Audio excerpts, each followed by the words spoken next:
Hello friends, welcome to astro classes Silvassa. मित्रों, बालाजी वेद वास्तु एवं ज्योतिष विद्यालय सिलवासा में आप सभी का स्वागत है। आप प्लीज़ हमारे एस्ट्रो क्लासेस के ऑफिशियल फेसबुक पेज को लाइक करें, facebook.com/एस्ट्रो क्लासेस, एंड ट्विटर पे हमें फॉलो करें, एंड यूट्यूब के चैनल को हमारे सब्सक्राइब करें। ब्लॉग एंड वेबसाइट पे विजिट करें, आपको तरह तरह के tips and tricks and articles मिल जाएंगे। ठीक है, तो अगर आप हमसे मिलना अथवा कुंडली दिखाना चाहते हैं ऑनलाइन, तो हमारे अकाउंट में अभी फीस मात्र 1100 रुपया चल रहा है। तो आप हमारे अकाउंट में डाल करके और हमसे इस नंबर पे, ये नंबर व्हाट्सएप पे भी है, हमसे संपर्क कर सकते हैं। ठीक है, तो चलिए हम अपने प्रकरण की ओर चलें। आज का हमारा प्रकरण है मृदंग योग और तत्फलम, है ना, उसका फल।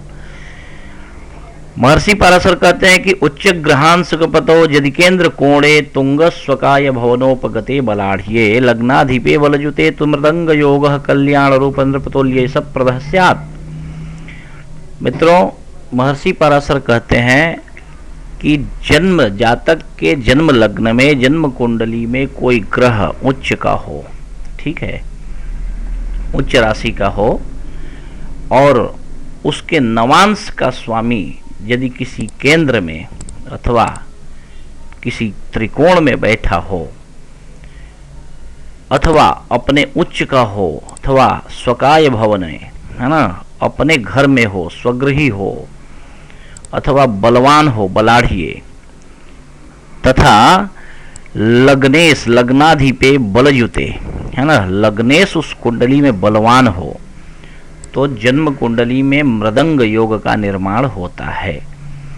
और जिस जातक की जन्म कुंडली में मृदंग योग होता है, वह जातक कल्याणकारी व्यक्ति होता है, लोगों का कल्याण करने वाला होता है, नृपतुल्य, राजा के समान अथवा राजा होता है, और यश प्रदः स्यात्, बहुत बड़ा यशस्वी होता है, राजा के समान यशस्वी, राजा के समान कल्याणकारी, ऐसा ये व्यक्ति होता है। ठीक है, तो अब आप समझ गए होंगे, जन्म कुंडली में जन्म लग्न का मालिक उच्च का हो और उसके नवांश का, नवांश पतो, है ना, उच्च ग्रहांश पतो, उस ग्रह से, अगर वो ग्रह जहां बैठा हो, समझ गए, उस ग्रह के नवांश में, नवांश का मालिक यदि किसी कोण में, त्रिकोण में अथवा किसी केंद्र में बैठा हो, उच्च का हो, अपने स्वराशि का हो, हाँ, अथवा बलवान हो, और लग्नेश ऑलरेडी उस कुंडली में बलवान हो,